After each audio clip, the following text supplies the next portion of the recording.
Good evening and welcome to the final of the Charles Sturt Windows Phone Development webinars. So as I mentioned, this is the last out of the four of the recorded webinars. Next week we've actually got the mini exam where we ask a series of questions that hopefully you should pick up over the course of these 4 weeks. Today we've got quite an interesting session. We're going to touch on some of the things that you might want to consider as part of finalizing your application, so things like integration into the wallet experience on the phone, being able to use in-app purchase, and how you might actually deploy your application within an enterprise as opposed to going through the marketplace. The final section of today will actually touch on some of the topics around preparing your application for the marketplace, so look at how we can do some performance tuning, doing a little bit of a deep dive in terms of the actual application packaging, how you do some testing within your organization or even outside your organization, and then finally the process of submitting your application to the store. So one of the nice things about Windows Phone 8 was the introduction of this wallet experience, and this is actually something that hasn't been taken advantage of by many applications yet. But I'd imagine that over time we'll start to see more and more applications make use of this. One of the primary reasons for the wallet to exist on the phone is actually the fact that now that we've got NFC on the device, we'll also have the ability to tap to pay. So you'd imagine that that's going to be closely integrated into the wallet experience. Clearly that requires the telcos and the handset manufacturers and the banks all to come to the table and basically work out how they're going to do NFC payments using the secure chip on NFC. But the wallet experience is key to that because it means that you can have debit and credit cards and they can actually be represented within this wallet concept. But the wallet concept isn't specific to just debit and credit cards. Obviously, it's basically can be used by application containing data such as membership information, points balance, those types of things. It also provides an additional launching point for applications. So, for example, your application might integrate the wallet, users might see that and obviously provide a mechanism to jump back into your application. The data that's held within the wallet is specific to is done on a per application basis. So it's in the same way as when you're reading and writing to the file system, you can only read to and write to isolated storage. So this is the storage that's specific to your application. With the wallet, you're essentially reading and writing to a specific part of the wallet that's dedicated to your application, and only your application can interact with it.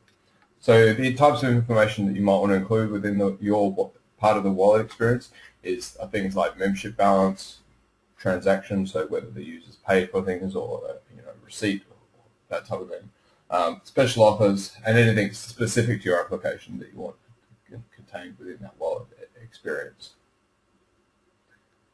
For the end user, the wallet experience begins with the wallet icon that's actually part of the normal applications list. And from there, they can go and add and remove cards and actually integrate with those applications that have exposed their wallet feature. As they go through, they'll be prompted to basically add and remove cards, but also protect their wallet using a PIN. Obviously, this is recommended for most users of the wallet, particularly if you've got children. You don't want the children to go into the wallet and start spending your hard-earned money. So here we can see basically that there's several ways of actually getting cards or wallet items into the wallet, one of which is for the users to actually go through and actually add a card manually. The other way is for an application to actually generate the card from within the application itself. Okay, as part of that, you basically create a wallet transaction item, and you pass that transaction item off, and it gets included in the wallet. Now, to prevent spamming, obviously, in the same way as when you create a live tile, it actually prompts the user to go back to the sales screen and they can see the new live tile. When you're creating an item in the wallet, the user will actually get prompted to make sure they confirm that that item is going to be added to the wallet. In addition to just the basic membership information, your application can contain custom data that's specific to your application, and then obviously it'll appear alongside the standard data within the wallet experience. And remembering, it doesn't have to be just based around money. It can be based around points. It can be based around membership status. all sorts of things. You can basically, anything where you have some sort of membership or notion of a balance, you can use that within the wallet experience. To get started building a wallet-enabled application, you do need to include the wallet capability. Okay, so these are listed alongside the other capabilities of your application. And the primary one is the wallet capability itself, so ID Cap wallet. And basically any application developer can do this. There are two additional capabilities. One's to do with wallet payment instruments and then wallet secure element. And in order to do these, you do need additional permission from the Dev Center support team. So if you're interested in doing this, and you'll see why you might be interested in having the payments instruments capability in a minute. Secure element is obviously related to actually working with the secure element on the chip, so integrating into NFC. That's going to be pretty much reserved for the telcos and the banks of the world. But the payment instruments is one where you might actually want to include that within your application, in which case you do need to contact the Dev Center support team. So to actually create a membership card within the wallet, as I mentioned, it's just a matter of creating a wallet transaction item, and you can see here we're creating one called membership. We're setting a whole bunch of different properties on there, including images and logos, and an initial available balance. Okay, you notice that here it's represented as a string rather than actual integer value, and this is to make sure that we can accommodate things like points, dollars, and even sort of tiered type membership. So just last thing here at the bottom is, in order to actually invoke this and actually get it included as part of the wallet experience, we call the add wallet item task and then call show on that. In addition to actually creating a wallet item, of course, our application is going to want to be able to update that wallet information. And this can be done whilst your application is running, but quite often our status or our points might change whilst our application is not running, in which case we need a better way for actually updating them periodically or over time as our membership data changes. This is where the wallet background agent comes in handy. It's basically a dedicated agent that's actually designed to spin up, update the wallet information, and then hand off back to the operating system. So for example, you can use it to update a list of transactions, include any special offers or time-based offers, and just make sure that the membership information is updated. I just touched on the concept of special offers. You'll see on the right-hand side of the device there's actually a special offer listed here. So these appear alongside the main icon for your membership card, and they provide a deep link into your application. And these can be a specific deep link, with additional query string parameters to indicate to your application that it's come through when the user clicks on those special items. To actually create a wallet agent, there's actually no template in Visual Studio, unlike some of the other background tasks. So, for example, the periodic agent actually has got its own project template that you can actually use to create one. The wallet agent, you start with a Windows Phone class library, and then you actually wire it together the same way as the other background agents are wired together. We'll see that in a second. So create our class library, and that's the application. And so we then need to add a reference to that project to our from our main application. So just right-click on the main application, go Add Reference, and then add a reference to the newly created class library. And then we do need to make sure that we actually register that background task. If you actually looked in the manifest file when you created a periodic background agent, you'll actually see that there's a very similar looking task in there. And so we've got a background service agent task in there called wallet agent, specifying the class and the assembly that needs to be loaded. Inside the actual background class itself, essentially the method that's going to get invoked is this onRefreshData method. And you can use it to basically call up to other services, pull down data, and then use it to update the wallet information. So for example here, we're actually going to find the membership card, and then we're going to actually set the message navigation URI. So here we're basically passing it off to the Cheese Deals page. I mentioned before, the special offers can actually link off to other parts of the application, so they don't need to launch into the same part as the main that's the main link into the application. They can go off to a specific page within the application. Just a note here that, of course, you can also provide query data as part of that URL. So, for example, if you had a number of different specials, you can actually pick which one that they've actually specified by looking at the query parameters.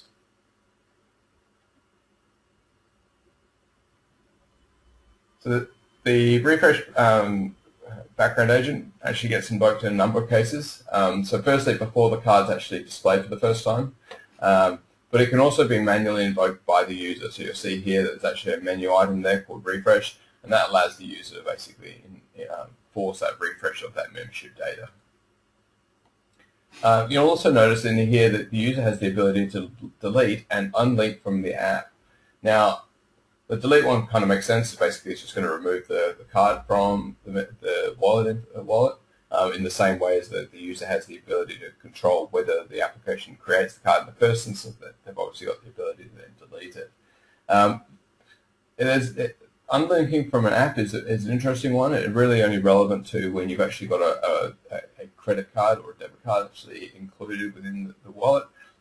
In the case of custom cards, such as you create from your third-party application, if the user decides to unlink it from the application, it's not really that relevant.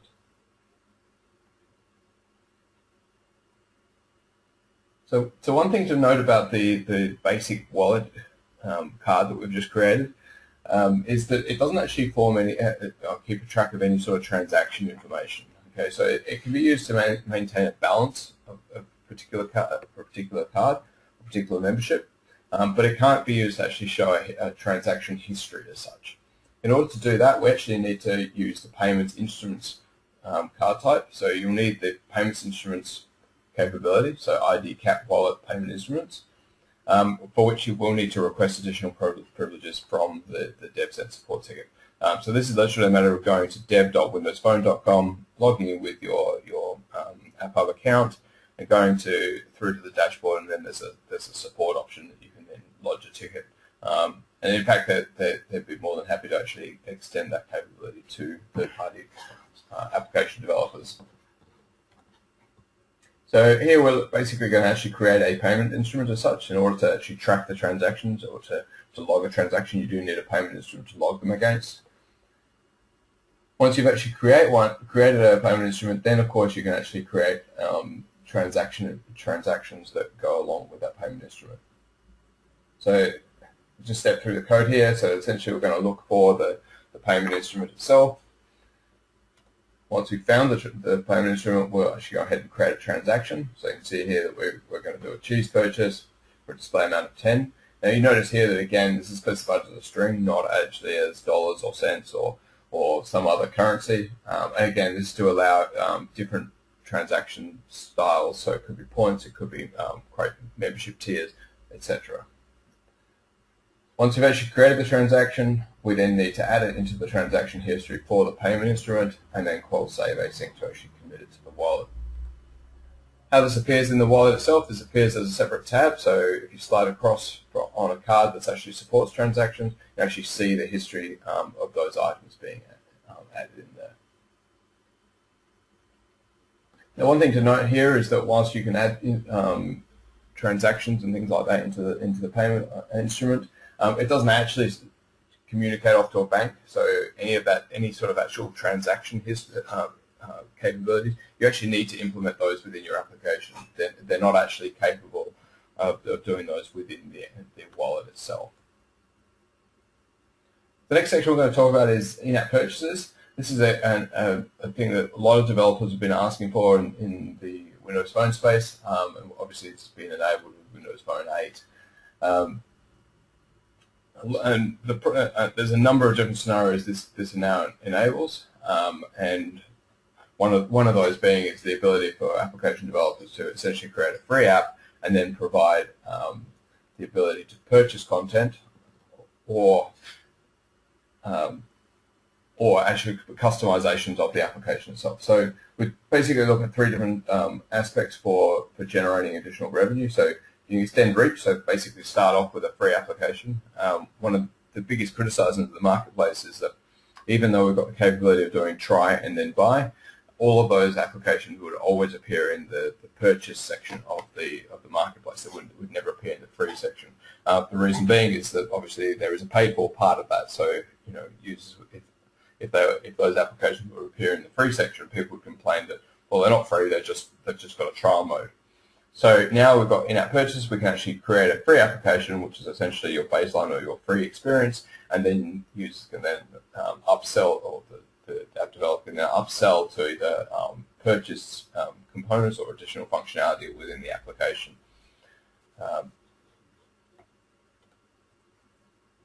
Now, when we actually go to implement in-app purchase, there's essentially two different types of digital assets we can purchase via in-app purchase. There are durables and consumables. And the fundamental difference between them is consumables the user would have expected to buy again and again and again. So it's periodic. It doesn't have to be periodic. It's just something that the user is likely to purchase multiple times. Whereas a durable is something that they would buy once and then they've got it in perpetuity. The process for creating or using in-app purchase is as part of developing your application, you submit both your application and submit the products that you want to list in the windows as in-app purchase into the store. So this is all done via AppHub by the submission process. Within your application, you can actually then retrieve down a list of the products that are available.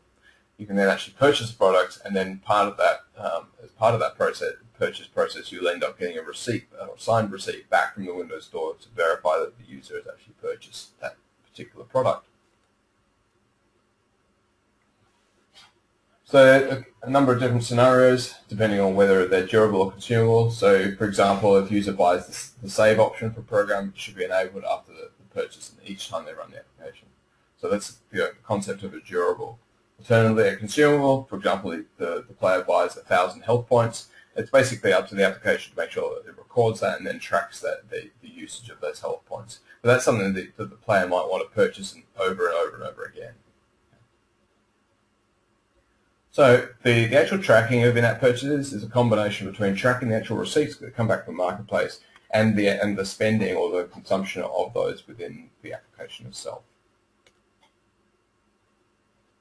So you can see here an example of actually listing the game product. So we call load listing information by product ID, and just a reminder that these methods are all asynchronous, so you need to call them away in order to get back the listing information itself. So then actually we can use that to then make an in-app purchase. So again, we're specifying the product by its name, and we're calling it request product purchase. Okay.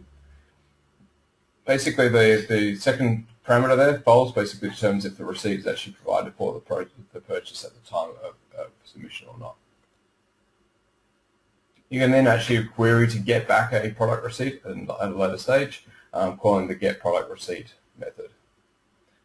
This is important in terms of the support for Windows Phone, because bear in mind that there is this tombstoning behavior that Windows Phone has inherently.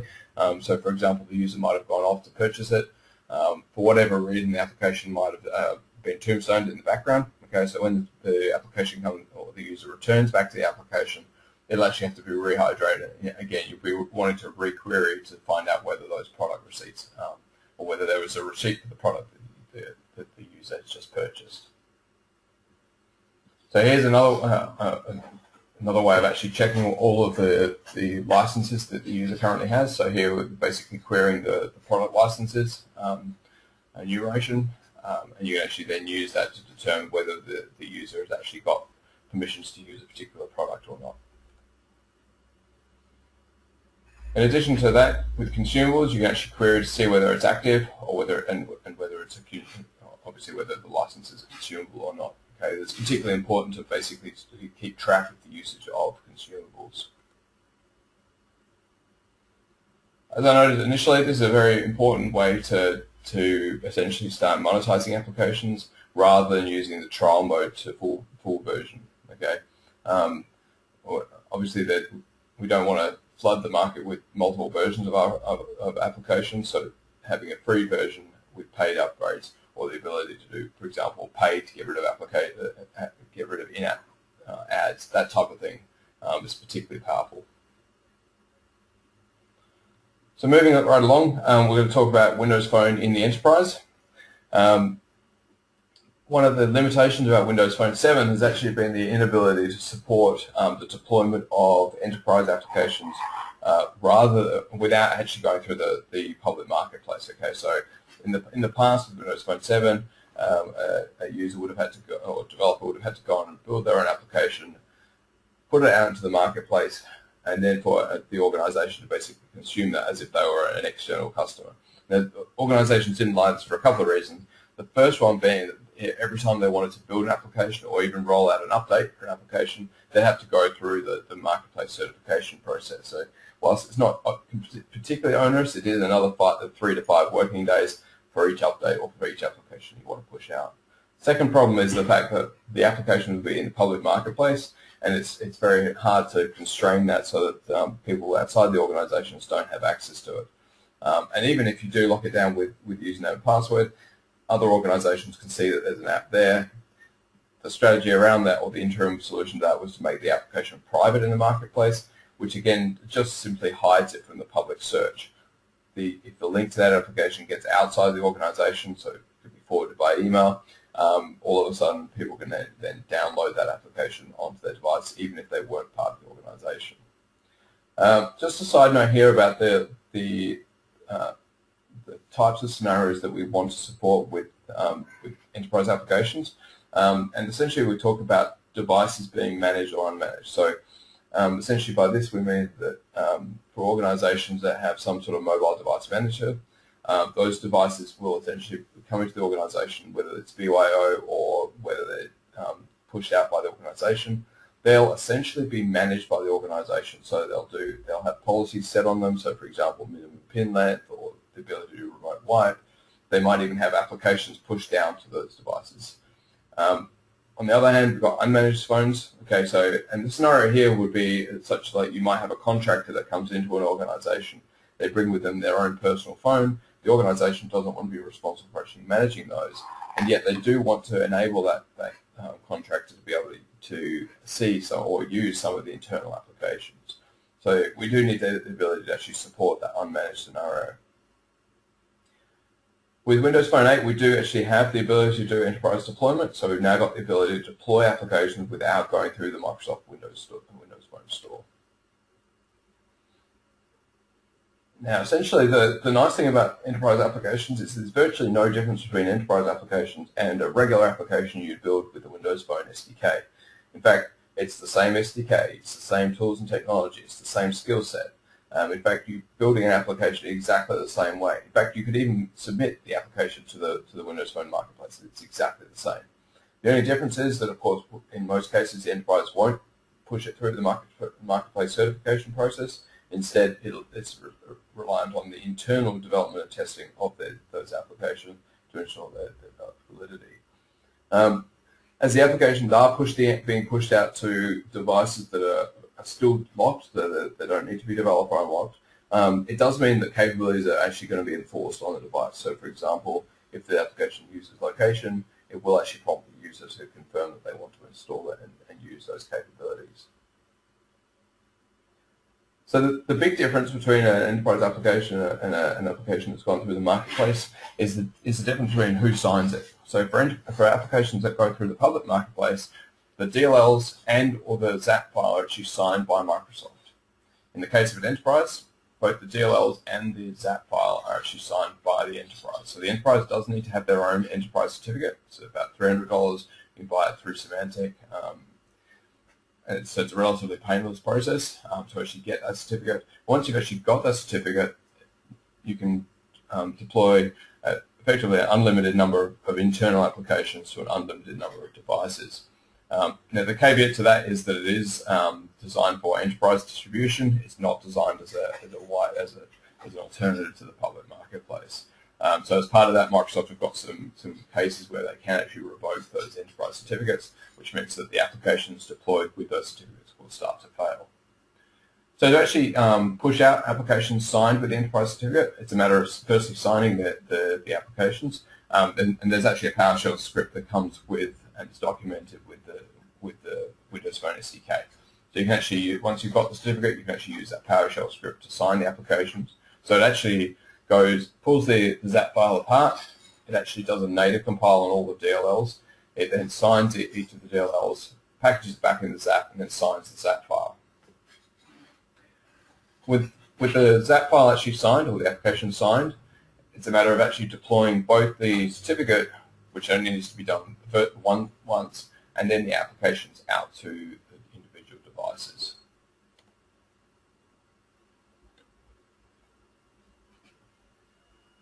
Once the certificate's actually gone out to the devices, and this could be via a secured email, so you could actually push it out as an IRM-protected email. The big thing to here is to make sure that certificate is very well protected, or the token that wraps the certificate is very well protected, because if that gets outside the organization or gets sent to people who don't have privileges to install the enterprise applications, it's very difficult to revoke it from those people. And here we're primarily talking about the unmanaged world. In the case of managed devices, it's actually relatively secure, and it's relatively easy to push that out and actually even revoke those certificates from individual devices. But in the unmanaged world, you basically need to either push it out via an IRM protected or an information rights manager protected email, or actually put it onto a server that's protected with credentials. Once the token or the certificate is actually pushed out to those devices, then users can effectively browse for enterprise applications literally by going to a website, clicking on the ZAP file or clicking on a link to the ZAP file, and they'll actually download that in Internet Explorer, and then it'll actually pop up and say, do you want to install this application? So one of the examples that Microsoft quite often uses is this concept of a company hub. And so typically what you'd see is this would be the first style of application that an organization might push out, and it's basically a single point of entry for employees or contractors into the business. So for example, here we can see this is pushed out by Microsoft IT. There's a list of other applications. These may be, so we've got My Apps and then Apps for Me, and so My Apps might be the ones that are pushed out internally by the organization, and so this particular company hub would actually be able to detect whether those other applications are installed or not. And then you might have Apps for Me. So these are store-based applications, so applications that are in the public marketplace that have just been recommended to me. Now, this application actually, the company hub application can't detect whether those applications have been installed or not, but it can do for other enterprise applications signed with the same certificate. The other things in this company hub are news headlines, alerts, and information about my profile and where I am. So here's another example of it. Essentially, this is just used to outline the components that are actually part of it, just a standard Windows Phone application. So basically anything other than what's in the red box here. And essentially the parts that are in the red box is the ability to list other company applications. So this is one of the APIs that's specific to Windows Phone 8 in terms of being able to detect which other application from the same publisher have been installed on the device. So this method, find packages for current publisher, essentially allows you to iterate over those the other applications from the same publisher, so basically signed by the same certificate, and see whether they've been installed. Okay, and in fact you can actually prompt other applications to be installed as part of the company hub. So as I mentioned, there's the ability to install other applications. So the add package async method is particularly useful for that. Now it actually takes a string and a URI. Now the string is almost irrelevant. It's really just a visual thing that appears in the dialog. The URI is the important thing. Now this actually could be a remote URI, so basically pointing to a package that's sitting on a remote server somewhere, or you can actually push out as part of the company hub. You can actually, as part of that package, you can actually have a bunch of other applications embedded in it, in which case the URI would be a local URI from either isolated storage or the app data folder. So just stepping through the enrollment process. So essentially, the enterprise registered with the Windows Phone Development Center. They'd have to do that in order to create an application in the first place. As part of that, they get the enterprise tools. Now, in actual fact, what they get is the SDK. And in fact, you don't even need to register in order to get that SDK. You get those tools coming down from the Dev Center anyhow. So that's just a matter of installing the SDK. Those tools are actually embedded in the SDK. Now there is a relationship between Microsoft and Symantec, so when you actually go to Symantec, you will need to provide them with your publisher Symantec publisher ID, which is available in your account on the Dev Center. So on the Windows Phone Dev Center, you can actually pull out from your account the Symantec ID. You actually need that when you actually go to Symantec. Symantec does validate that you are an enterprise, so you can't do this with an individual account. You do need to have a company account on the Windows Phone Developer Center. Symantec then generates essentially a key pair, and it generates a certificate that you then pull down and actually use to validate your applications. So if an enterprise just wants to distribute their application to specific phones, they basically just need to push out those enterprise certificates to those phones and then push out the ZAP files to those. Just be aware that if you're doing that, you effectively have no control over whether those applications are removed or revoked, unless you're actually going to be managing those devices. So once a device has actually been pushed under MDM control, you've actually got the ability to push out the certificates and then revoke either the certificates and or the applications. So just recapping about managed and unmanaged. Managed is those that have been managed by a mobile device management tool. Okay, this is just as a bit of a side. This is another one of the features that was actually added in Windows Phone 8. In the past, we didn't have the ability to essentially manage devices. So you can see here that once a device is managed, we've got a lot more control over it from our backend MDM provider. So you can do things like policy management, app management, removal of business data, and some of the company hub APIs. So just one note on the policy management side. Even for unmanaged phone, if they're using a corporate Exchange account, you do have the ability to do very limited policy management via Exchange itself. So we covered off how to manage both, or how to push out enterprise applications to both managed and unmanaged already. As I mentioned, enrolling an unmanaged phone. Essentially, by enrollment, we're talking about being able to push out the enterprise certificate to those devices, so they can actually accept an enterprise signed certificate. So it's enterprise signed application. Okay. So these high-level tables are actually going to be in the slides, so I'll actually skip over these. You can actually pull them out if you're interested in the enterprise deployment side of things. Just be aware that the phone, once the device is enrolled in the enterprise, it does phone home back to Microsoft to validate that the certificate is still valid. Okay, so Microsoft does have the ability to revoke them if the enterprise apps are being, or if the certificate is being used for invalid behavior. Okay, I just want to touch on some of the tools that are available as part of the SDK. One of them is the performance analysis tool, or what used to be called the performance analysis tool is now called the Windows Phone application analysis. And it's, sorry, just before we move on, it is actually available from the debug menu, so it's at the bottom there, like it has been previously. It's now called the application analysis tool because it does more than just basic profiling. In the past, we had these two options to do execution and memory profiling. Now we've actually got the ability to do application analysis as well. And you think, okay, what's the difference? Well, the difference is you get a ton more data using application analysis. So here you can see that we've got CPU usage, we've got app responsiveness, we've got battery consumption, memory usage, and there's a whole bunch of additional information about network usage and things like that that the application analysis gives you. Okay, this is actually really super critical if you want to build not just high quality, but applications that respect the fact that we're on a mobile device. Okay, so by that we mean don't build an application that's hogging all of the battery life. So it basically sits there and spins and spins and spins, basically chews through the user's battery life. Don't build an application that chews through an inordinate amount of network, okay, because most people are on a fixed network plan, okay, so even though data plans are quite large these days, it's still quite easy to push the user beyond that cap. Okay, so building an application that respects both attributes of the device, or the device attributes, is important. The other tool that's available in Windows Phone 8, or with the new dev tools within Visual Studio 2012, is the simulation dashboard. Okay, this is available on the tools menu because we always like to have things in different spots. So remember, application analysis in the debug menu, simulation dashboard is in the tools menu. Okay. This has got a couple of smaller options. It basically allows you to simulate different types of behavior on the device, on the emulator. So one of the ones that I use all the time is actually the lock screen. So this basically gives you the ability to trigger the lock screen, so it comes up and down.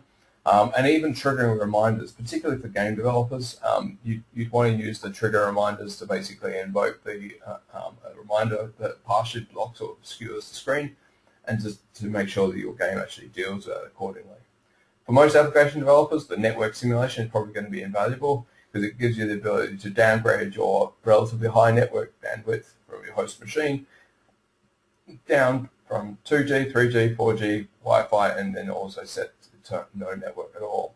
You can also vary the signal strength, so this is basically the amount of drop packets that your application will get through. Okay? So again, it is important to validate that our applications are going to behave and perform correctly. The application structure that gets generated as part of going file new project, most people actually are not aware of this until they actually go to push an application to the store, at which point they realize, oh, well, hang on, what am I submitting to the store?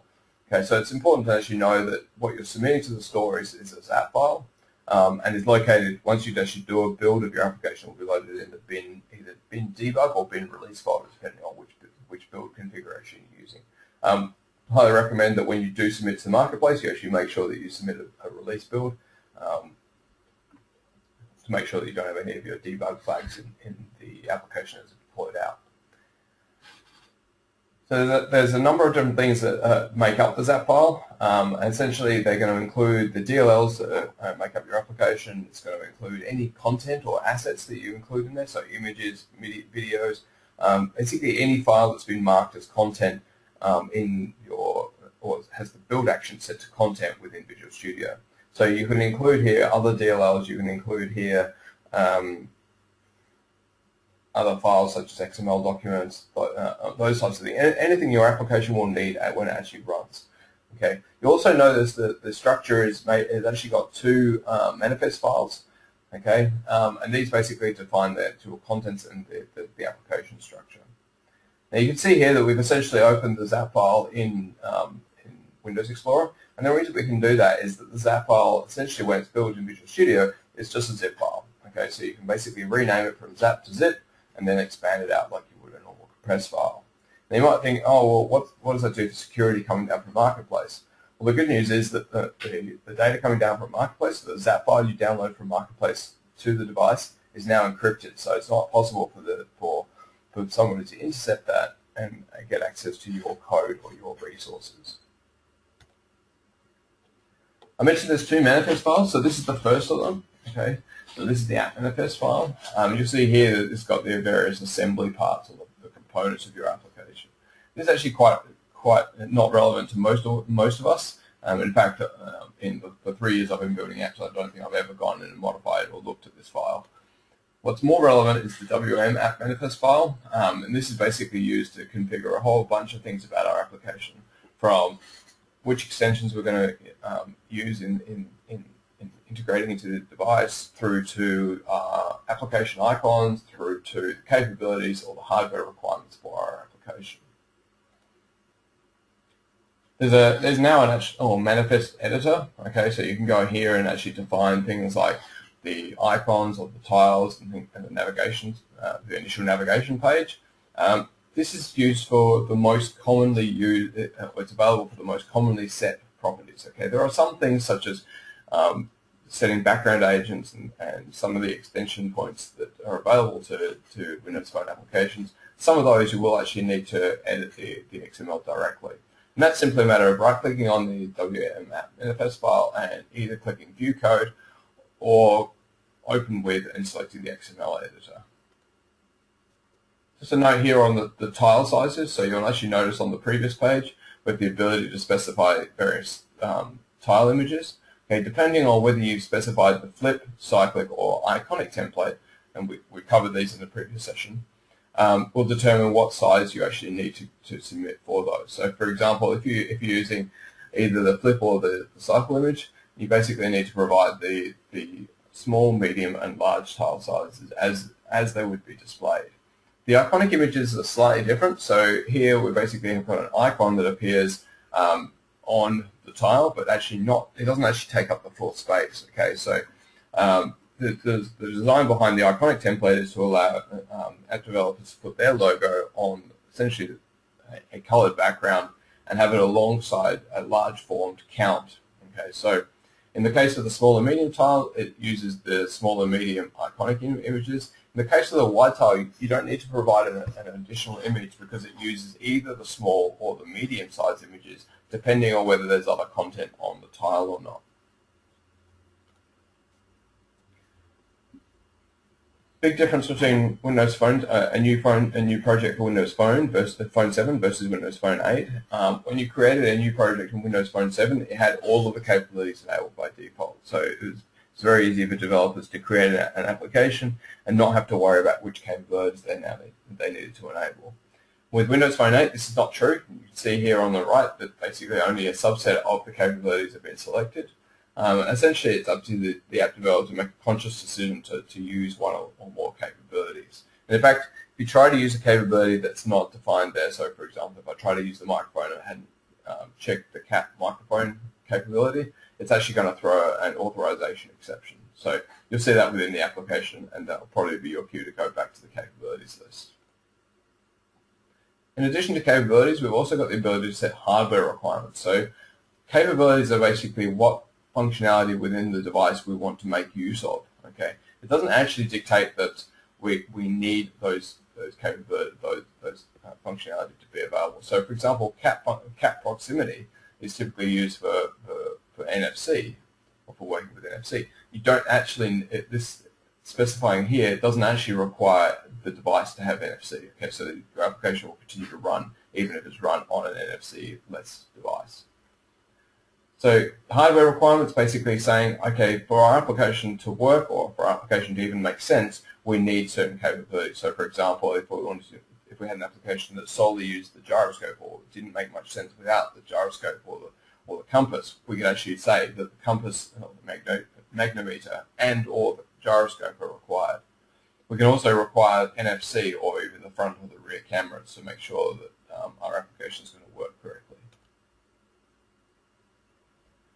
You'll also notice that if you right-click on the solution on your Windows Phone project, there's an Open Store Kit, or Open Store Test Kit option. It used to be the Marketplace Test Kit.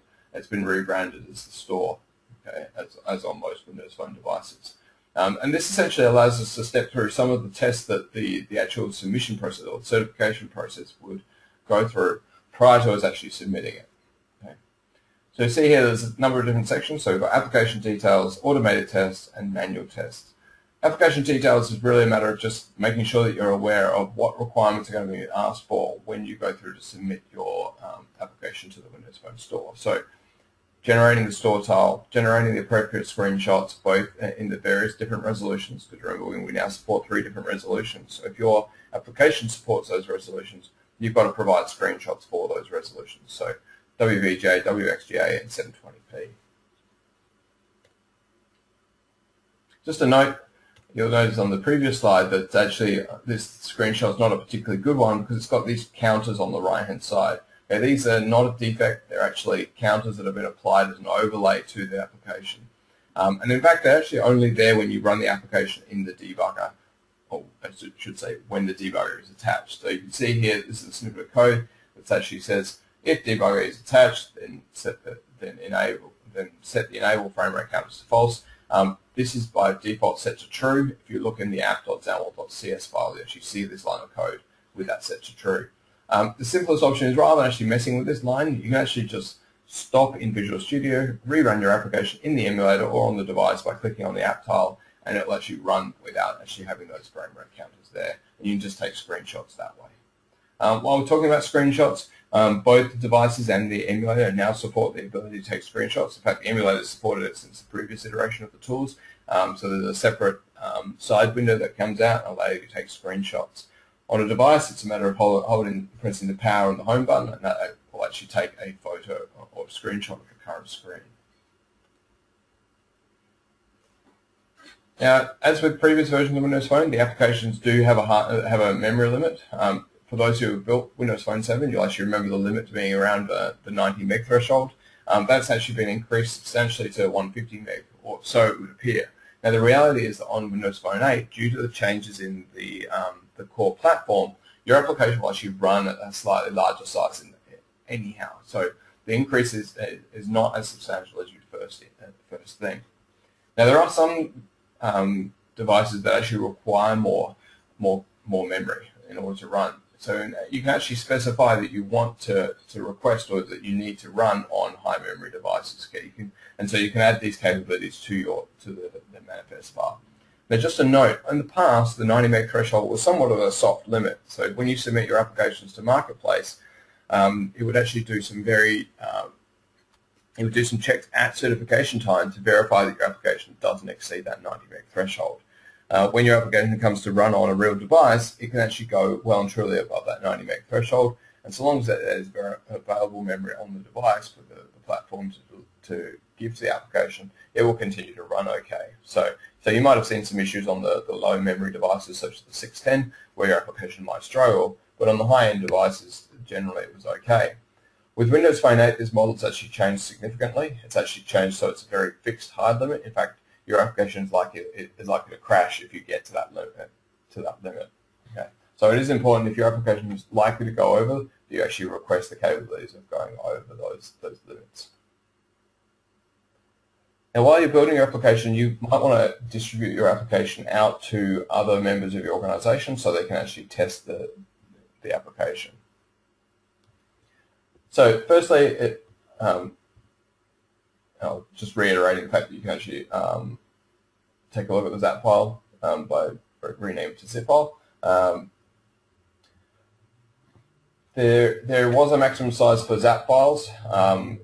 It was 225 megabytes. This has actually jumped up to 1 gig for ZAP files, but there is still a limitation around over-the-air distribution of applications. Okay. So in terms of actually sharing your application or distributing your application to other people in the organization, one method would be to actually use the application deployment tool. So literally, you need the devices to be developer unlocked. Okay, so you need a Marketplace account and then use the registration tool to actually developer unlock them. And then you can use the application deployment tool to basically target the device, pick the ZAP file you want to push out, and actually deploy it to those devices. Okay, now just bear in mind there is still the limitation of only deploying or sideloading 10 applications to developer unlocked devices. So this is 10 applications that have been sideloaded, not a total of 10 applications across all the store. In fact, what we're talking about here has no bearing on the applications downloaded from the Windows Phone store. So one of the concerns that's often raised at this point is the requirements around obfuscation for applications that go to the store. So essentially, since the late part of Windows Phone 7, apps submitted to Marketplace are encrypted. And now with Windows Phone 8, those apps are actually pre-compiled, so they should effectively engend as part of the submission process. So they're engened, and then they're also encrypted across the wire. So it's actually very hard for somebody to unencrypt and disassemble your application to reveal the actual underlying code. Okay. Just one thing to note is that you're actually, if you distribute your application just through the beta test process, you don't get that level of protection. So it's up to you to make sure that you put a level of protection in there, and you only distribute it to known people.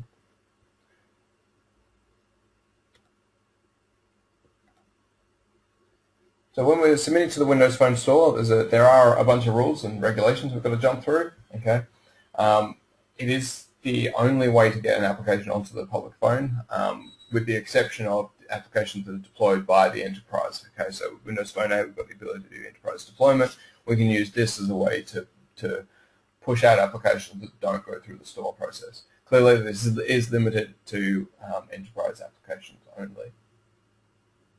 The Marketplace is there, obviously, for users to purchase applications and deploy them to their devices. For developers that have actually got a Marketplace account, you can developer unlock up to 3 devices. If for legitimate reasons you do need more than that, you can contact Microsoft via the support link on the App Hub website, and you can actually request this to be increased. So they'll increase it to 10 or 20 without asking many questions, and in some cases we've seen them increase it much more than that with the appropriate justification. Actually, I'm just talking about the mechanism of actually working through an organization that does have more than a couple of, a handful of test devices. If you are actually working with a large number of testers, one strategy for doing this would actually be, rather than actually pushing out the applications via by sideloading or installing them or sideloading them using the app deployment tool, which essentially means those devices need to be developed or unlocked. You can either use the private part of the marketplace, which we'll talk about in a second, but you can actually, if you were to think about the enterprise deployment strategy, you can actually use that as a beta testing model as well. Joining the store can be done for $99 a year or the equivalent in local currency. Students can also get it free via DreamSpark. In actual fact, there's actually a Nokia program as well. So if you go to developer.nokia.com, you can actually register for their program, which again is the same price, but actually gives you not only the Windows Phone Store membership as part of that $99, but also gives you access to things like buddy.com. So if you haven't already got an account, it's definitely worth going the Nokia route to join up for those things. In terms of applications themselves, you can obviously charge your application or you give it away for free. For those applications that are charged, Microsoft does take 30% of the purchase price, and that's to handle the distribution, the currency, the collection of money, and all of the tax issues to go with those. There is a threshold, so developers have to earn over $200 in order to get paid. It's via bank transfer and payments out of the US. So without giving tax advice, you do need to make sure that you have your appropriate tax forms signed and completed as part of creating your Apple account if you're expecting to get paid. So as submitting your application, you do have a choice between creating a free or pay-for application. There is a threshold of about 100 free apps per developer, and once you go over that, you're essentially down to actually paying for the certification costs for each application. If you're actually building paid applications, Microsoft waives those fees completely because they feel they're going to make some money out of you anyhow.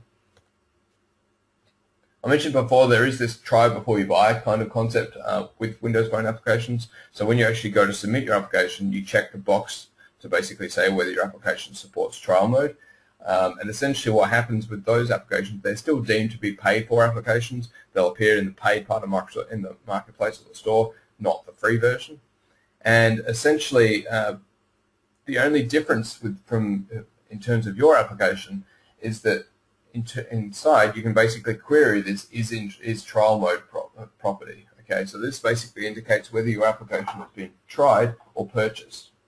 From an end user perspective, what they'll see is when they go through the application details, rather than just an install option, they'll actually see a try or a purchase, try and purchase option, or try and buy options. Okay, so they can either elect to buy it outright just then, or they can hit the try mode and actually download and install your application.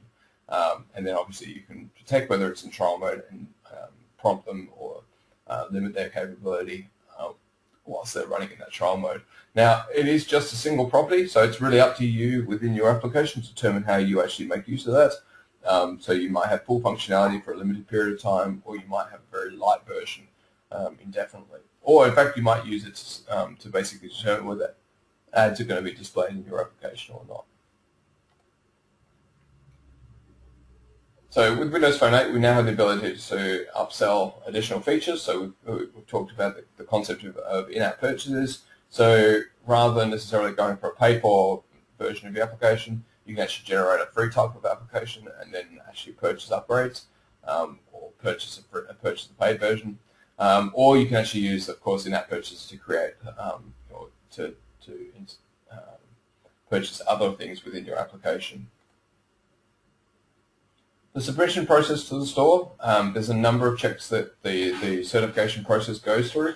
In actual fact, you'll see once you've submitted your application that the status does change on your application, at least initially, while it goes through the initial section of validating the assembly or validating the package that you've actually uploaded. So there's a bunch of automated tests that gets applied, and then it actually goes through the packaging process early on, before it's actually submitted for a number of validation tests. It's actually a manual process where they essentially will step through and test various components of your application.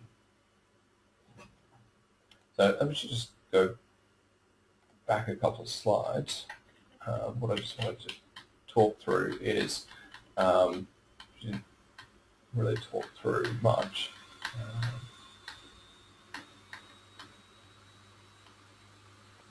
So back in the store test kit, one of the things I didn't point out was the fact that in addition to application details, we've got these other two nodes here, automated test and manual test. So automated tests are essentially the package validation and the package approval test that gets automatically run on your application to validate that it performs correctly or that it's packaged correctly.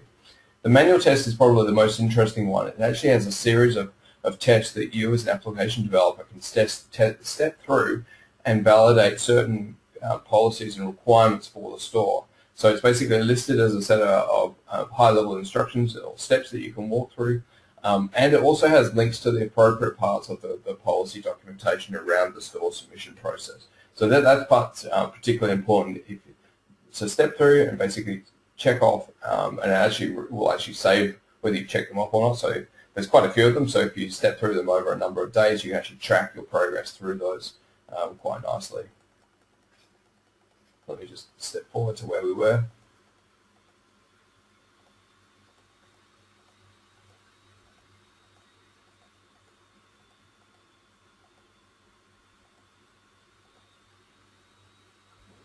So I mentioned before there was this option of pushing out a beta test application. Okay, so when you actually go to submit your application to the marketplace or to the store, you'll actually see that under the distribution channels option, there's a by default it will select public store, but there's also this beta option. Okay, by selecting that, you can nominate up to 10,000 people for testing. So essentially, you just need to include their email addresses in here.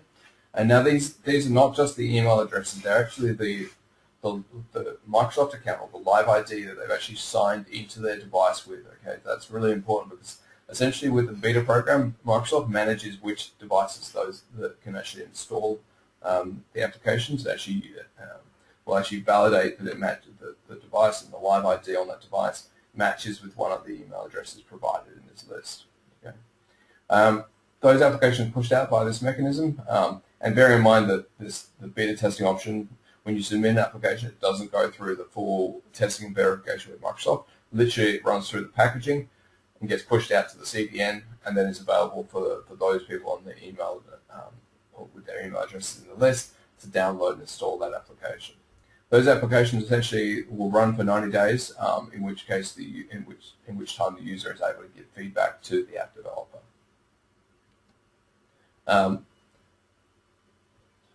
In addition to the beta testing option, there is also the private distribution option. Okay, for this option, as with the public marketplace, there's no constraints on who can actually install the application.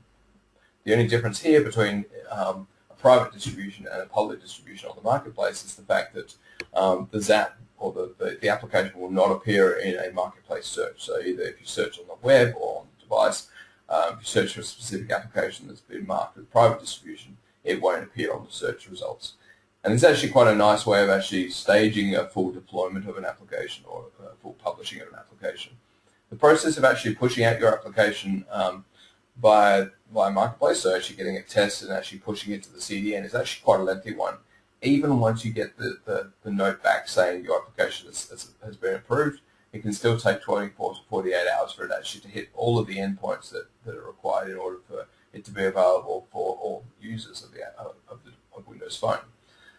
A quicker way is actually to push it out as a private distribution, make sure it's actually available on the CDN, that it's downloadable, and then actually change it from hidden to public.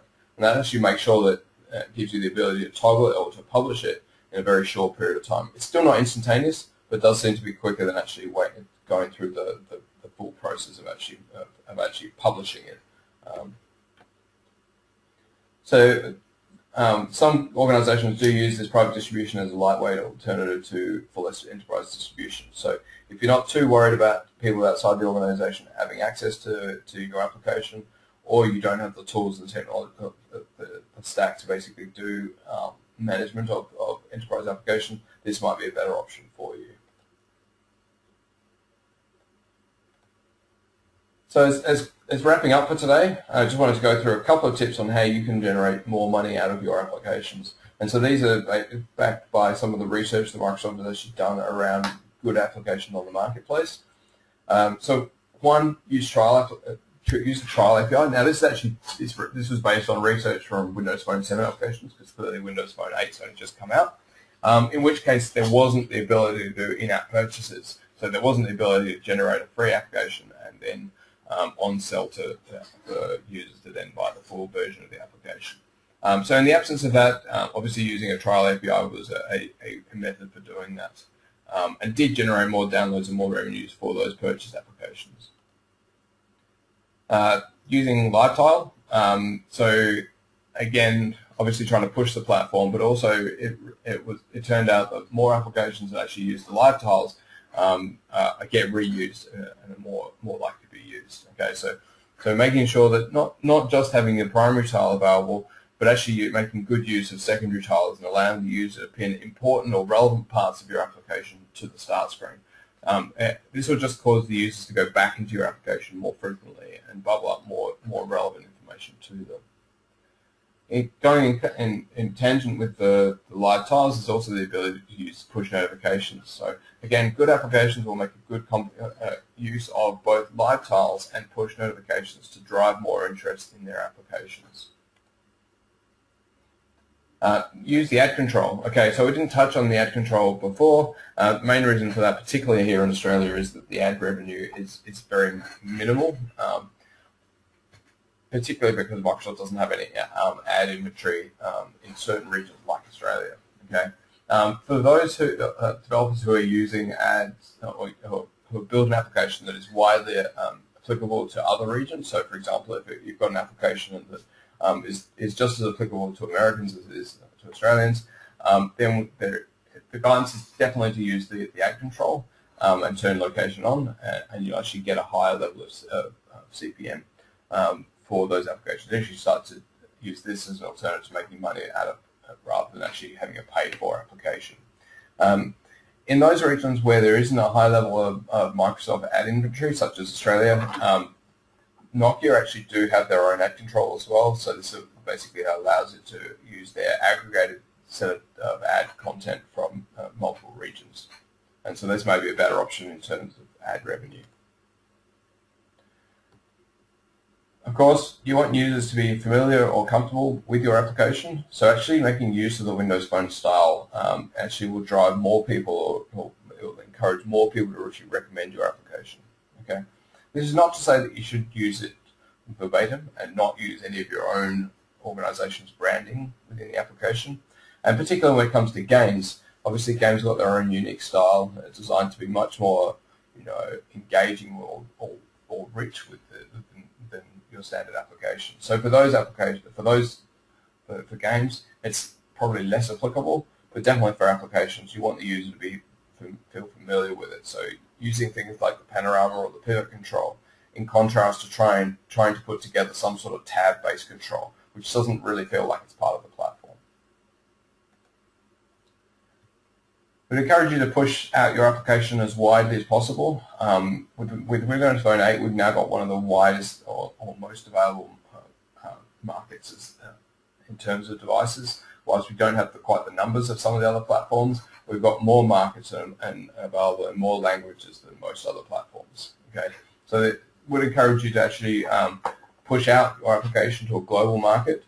Clearly, if you're under some constraints in terms of the media or the information that you've got, and you may need to limit it to certain markets, but where possible, you definitely want to push it to a global audience.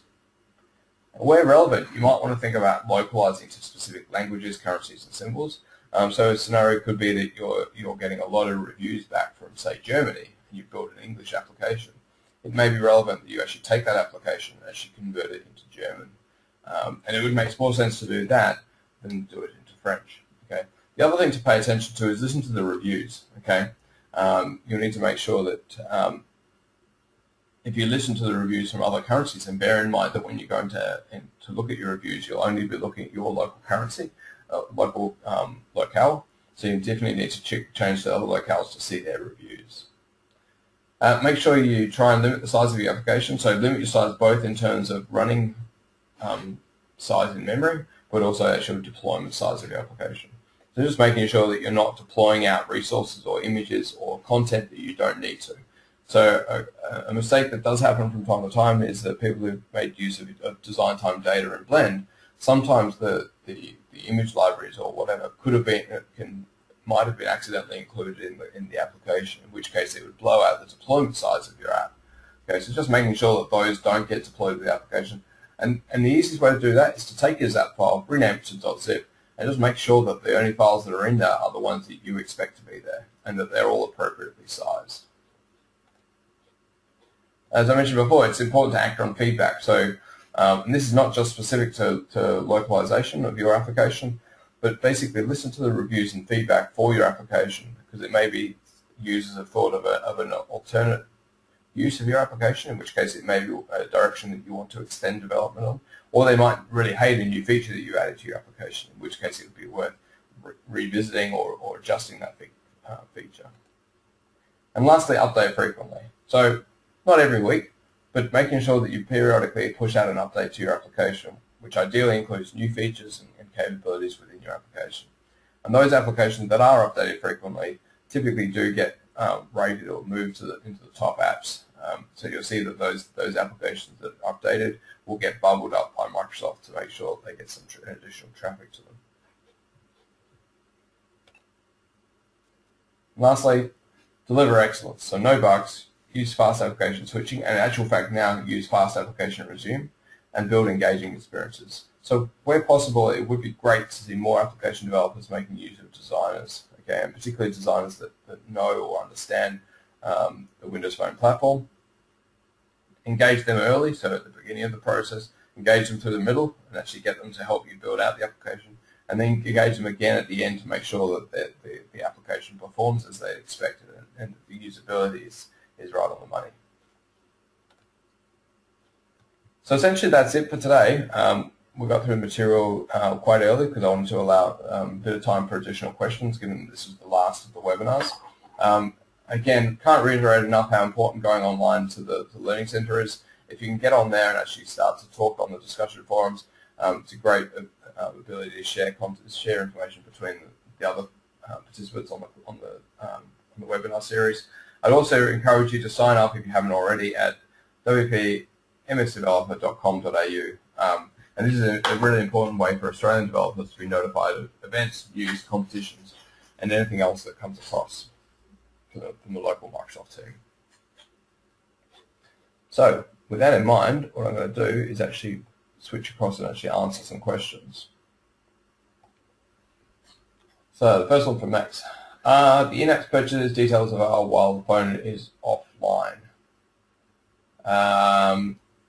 My understanding is yes, because when the application runs, it actually gathers that information, caches it locally. So in terms of tracking whether they purchased durables and things like that, absolutely it should be available.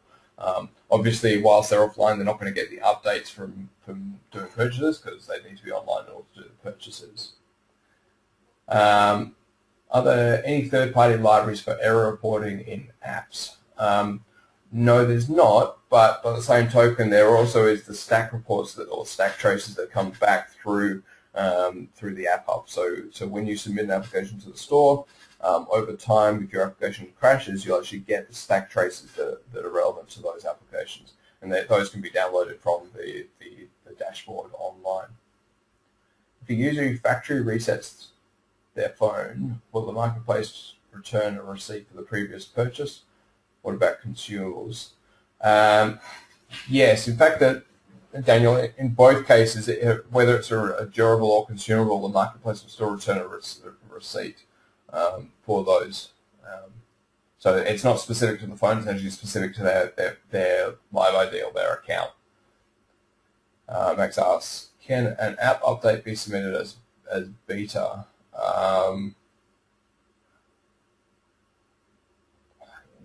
So the beta submission process actually generates a brand new submission. So if you've got an application already in the marketplace, yes, by all means you can create a beta submission and actually push that out. It effectively gets treated as a separate app. Regan says, can we change from a free to paid app? or does it require a new version, or can it change in the store? It does require a new version, yes. You need to, in order to do the transition either way from free or paid to paid or free, I think you need to actually do a new submission. I think if you're just changing the amount that's paid for, I think you can actually, it goes through a shorter process and doesn't actually do the final, like the full validation on your application. Regan says, will they accept submissions all year, or will they shut down for Christmas? Good question. I'm surprised they actually haven't sent an email out about this. My understanding is that they will shut down for a period from around the 21st, but I don't know the details of that. I'm surprised they haven't actually published more information about that. How is the test structured, and is it timed? Sorry, Daniel, I'm not quite sure which test you're referring to. Can you just elaborate on that a little bit more? Ian says, once my app's... Oh, sorry, next week's test. Good question. I don't know at this stage. I'm not a big fan of putting things under time pressure, so I would imagine that whatever structure the test is formed will give you ample amount of time to do it. Okay, I'm pretty certain it will happen at the same time next week, so it'll be on during this period, but it will be it definitely won't take you the full hour and a half. So even if it is timed.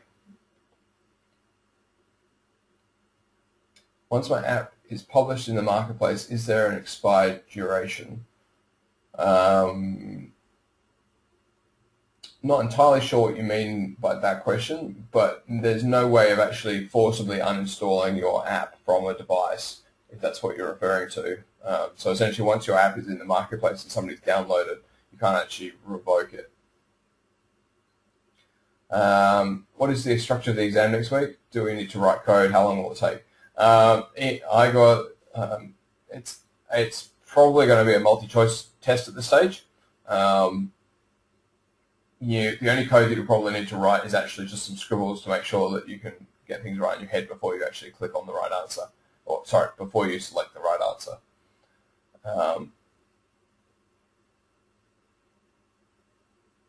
Gerard says, is there a known bug with beta submissions that in the emails are not sent out to participants? No, that's actually by design.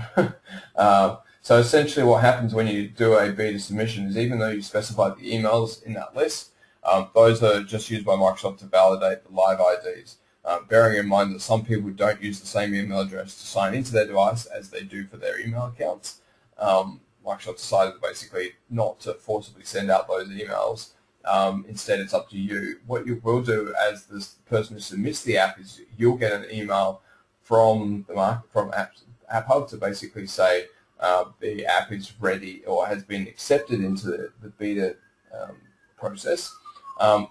You need to, before you send out the email to everybody participating in the beta testing, you do need to validate that it's actually available via the Windows phones, like via the store. So basically, you just click on the link in the email, and if the app downloads and installs, then you're good to go. The reason I say this is because it does actually, again, because the beta test process actually pushes the app out into the CDN, it does take a little bit of time, and actually it's much quicker than a normal publishing process. It typically takes about an hour or two from when you submit it through to when it's available in the marketplace. Will we have continued access to the Learning Center Moodle after next week? Yes, Max, I think that we'll keep it open definitely until the end of the year to allow you to download the content and talk on the forums. So I'll confirm that with Charles Sturt and make sure it's available. Do you have to pay extra for testing, including the beta testing, or is that included in the student fee, registration fee, developers and unknown registration? So Vicky, the answer to that is essentially for paid apps, it's really simple. You don't pay anything. The beta testing process actually doesn't include any sort of testing verification. It's actually, this is just a method for you to push it out to your beta tester. And so the only difference is for free applications, you're constrained in that you can only submit 100 free applications. I think it's actually 100 free certification events, and by that they mean sending off an application for certification. So for example, if you submit your application, it fails the first time, you have to resubmit it. Even though it's one application, it's basically two submissions.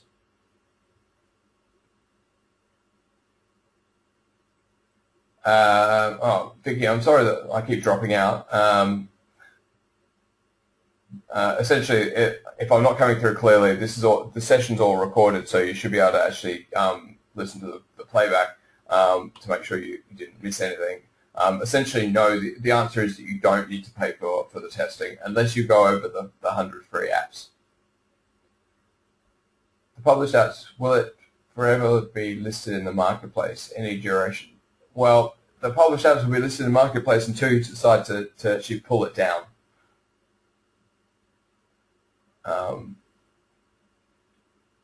So essentially, you can choose to unpublish your application or completely remove it from marketplace, and it'll be removed. Okay. It does, again, it takes a little bit of time for the application to be revoked out of marketplace, in the same way as it takes a little bit of time to push it out. Will downloadable versions of the session recording from last and this week be available? I got the session from last week was already available. I know that some people had some issues viewing it, but definitely it's up there and it's available for download. If you do have issues, then contact the support email address on the site. We'll see what we can do to push out a new version of that recording. This week's will be available hopefully later this evening. Daniel says, if your developer account expires, does your app get removed from Marketplace also? Yes, it does after a certain period of time. Like, so if you don't renew your developer account at a certain time, and I think that's up to Microsoft. I don't know whether they've actually got an official policy on when it gets removed, but it will eventually get removed.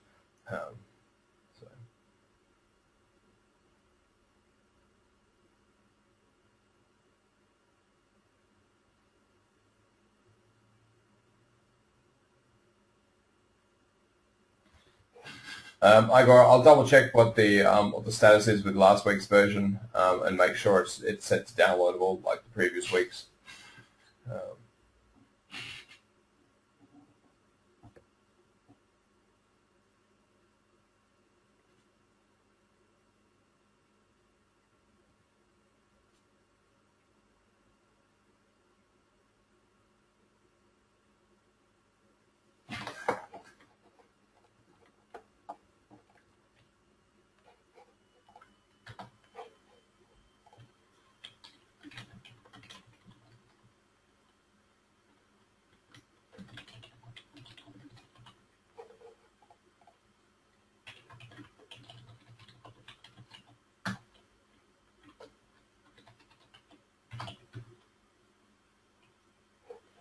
So I've just added my contact details to this slide, just so that everyone's got it.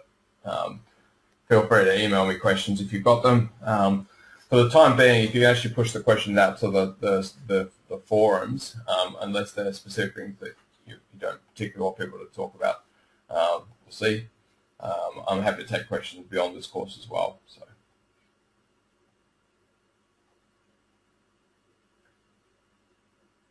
Okay, so Sam, sorry, I didn't mean to confuse people when I was talking about the ZAP file. Essentially, the ZAP file, in essence, is a zip file. So when you do a build in Visual Studio, you get a ZAP file, and that's actually essentially if you rename that from .zap to .zip, or just add .zip on the end, you'll find that it is just a zip file. Okay, so it's basically got it's just compressed content.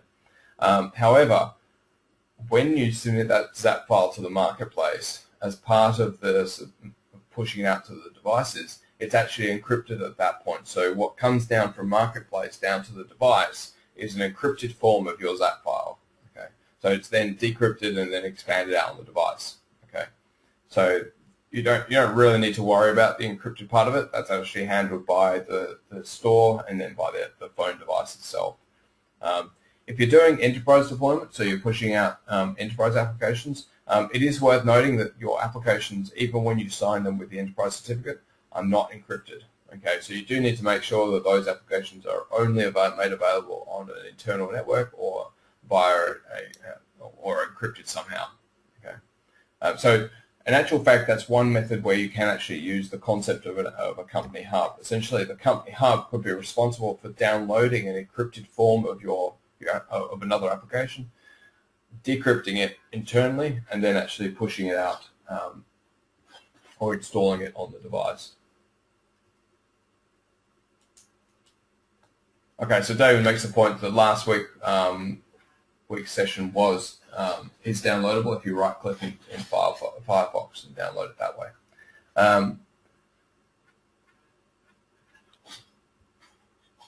Sam says, and the contents are obfuscated from the store as they're also pre-compiled. Yeah, so essentially because they're pre-compiled, they're also semi-obfuscated anyhow.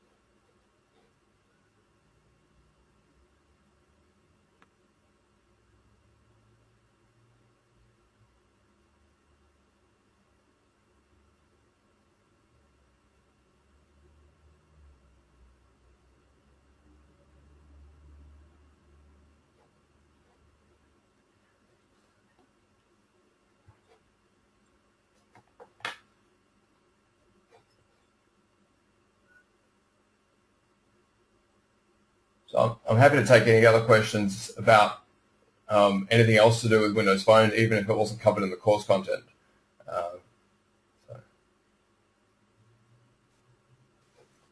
I should have mentioned before the slides and the labs for this week are already up. This week there's only 2 labs to do, so around the wallet and in-app purchases.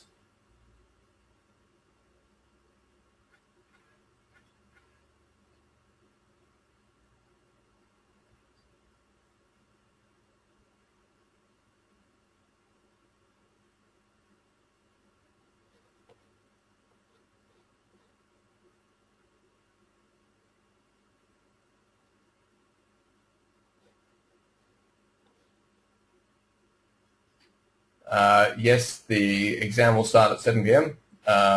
And we've got the 1.5 hours allocated for it, but I doubt that it'll take you that long to complete it. I don't know how many questions, I haven't made them up yet to determine, but I can assure you that you won't be under time pressure to do it.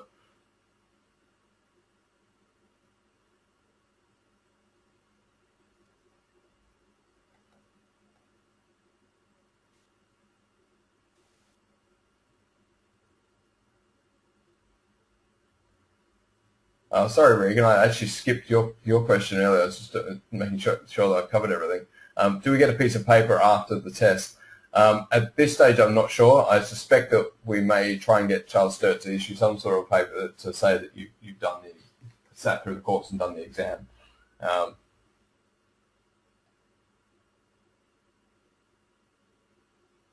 I know one of the things that Charles Sturt are looking at doing is running a real full course in the new year. Obviously, this is an intro style course to try and encourage people to actually look at some of their full courses. And obviously, in 4 sessions we've covered off a lot of different topics at a very high level. So it's important if you're going to look at doing this stuff seriously that you look at maybe one of the other courses or the full courses that are available or that will be available in the new year.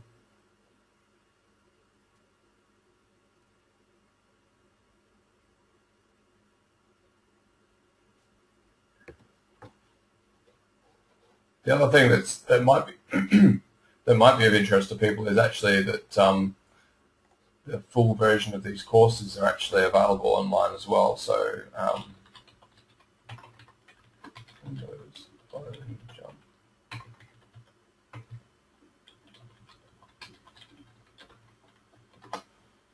there's a couple of places that you can get these. So Andy's got a link through to all of the recorded session. But then actually on the Microsoft Virtual Academy, there's actually the full list of recorded sessions, and this actually includes all of the presentation material as well. So if you just want to grab that, so it's the Building Apps for Windows Phone 8 Jumpstart, it's Microsoft Virtual Academy. That's quite useful. The other thing that might be useful to people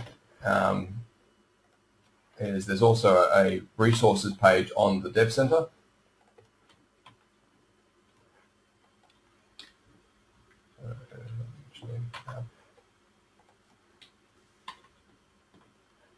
So we've got basically there's a whole bunch of partner resources and various things.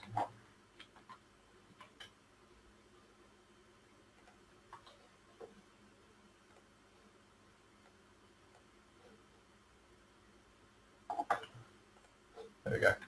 So partner resources, various control libraries that you can make use of within your application, some APIs and cloud services. So these guys from Push.io, they've got quite a good service for actually doing push notifications across multiple different platforms, including Windows Phone. You see there's things like Flurry and that type of thing. And down here there's some various toolkits such as MVVM Lite, Windows Phone Power Tools. All of these things are really useful for actually building out your application. Okay, you see there's things like Calibre Micro and JSON.NET, all useful for building out your applications.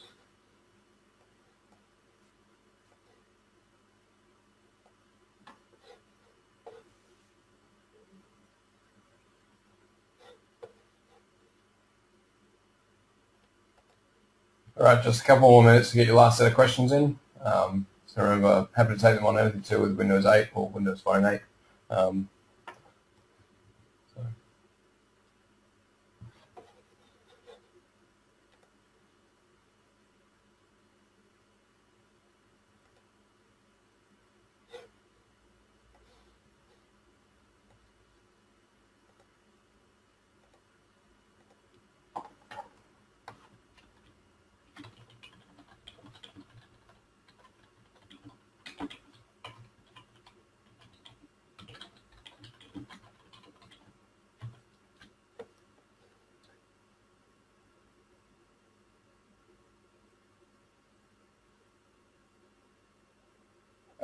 Regan, in terms of the support for Windows Phone, I would imagine that whilst they might have announced support for it, it may be that they just haven't got around, they haven't actually got the version actually published available for it yet. So I would just keep waiting, unfortunately, or keep searching.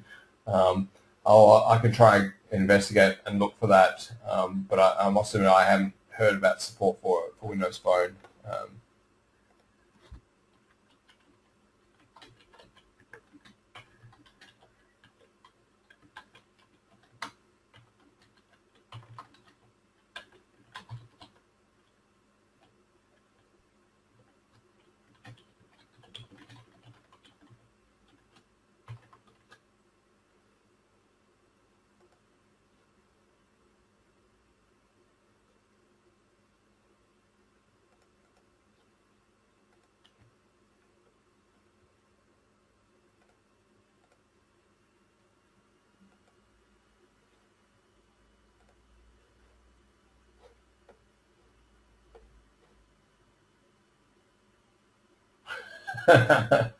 Nice question, Francis.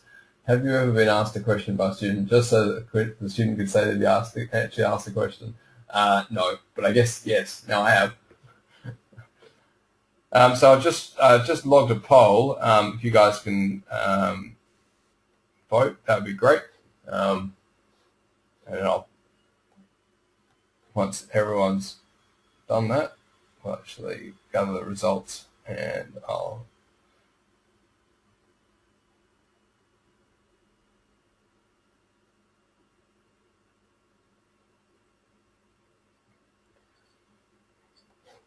All right, just a quick summary. So 80% say yes, they would be interested in running a similar sort of course on Windows Phone. It's good that everyone actually recognized what I was talking about when I said Windows 8, and nobody answered what's Windows 8. I was a bit worried if that. So that's good because I think that one of the things we're planning on doing in the new year would be to actually run one around Windows 8 development. So let's just do another one.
All right, for those who are still floating around, just another poll, just quickly in terms of which platform you prefer to see the course on for Windows 8.